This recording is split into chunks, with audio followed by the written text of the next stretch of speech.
Lying to loved ones is something most of us are not used to doing, and it's something with which most of us are not at all comfortable. So, what is the option when you are caring for a person with dementia? I like the term compassionate deception. Let me provide an example. Martha lives in a memory care community. Her husband died in 2015, but Martha doesn't remember that. In her mind, he is still alive. So every evening, she refuses to go into the dining room to eat dinner, and she just absolutely insists on waiting until he gets home from work so they can go in together. Now, her insistence on eating dinner with her husband leaves the family and the staff with a couple of different options. They could try to keep her moored in reality by saying something like, "Oh, Martha, don't you remember, sweetheart? Ralph died of cancer 4 years ago. Oh, don't you remember?" Or they could say, "I think this is Ralph's bowling night. Tell you what, we'll set a plate aside and I'll keep an eye out for him. And when he gets home, we'll warm it up for him and send him back to your room." So, how do you think Martha would respond to these two different scenarios? Well, if someone told her that her husband was dead, it would be the first time she had heard that news. And how upsetting do you think that would be? How much stress do you think that might create for her for the rest of the night? If, on the other hand, she believes that her husband is off bowling, something that he did regularly and enjoyed while he was alive, how do you think she might respond? It's hard for me to see any benefit in putting a person through a horrible heartbreak every single evening at dinner time.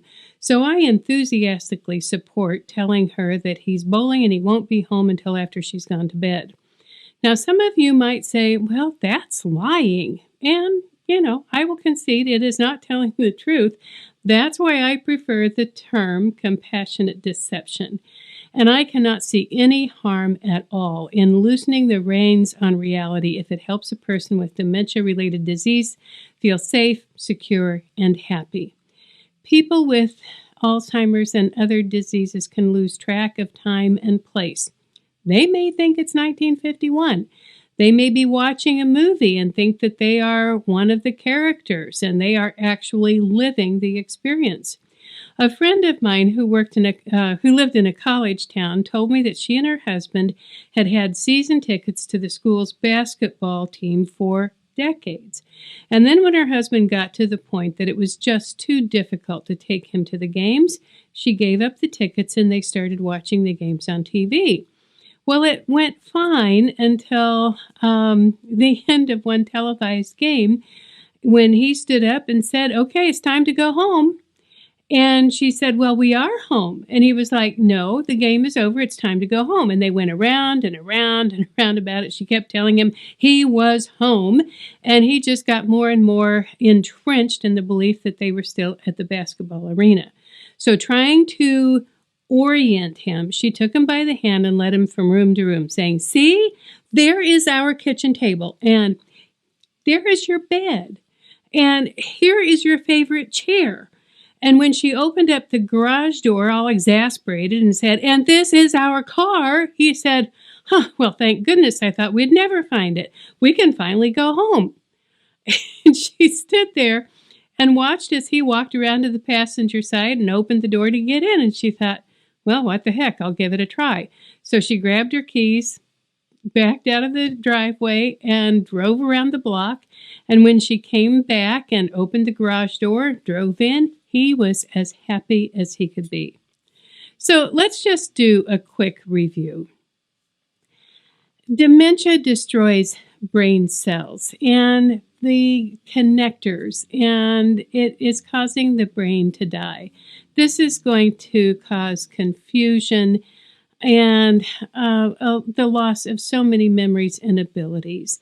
They are going to say things that don't make sense to you. Their behavior will be perplexing at best, and it will often be confusing and frustrating. And as the disease progresses, it's going to get worse.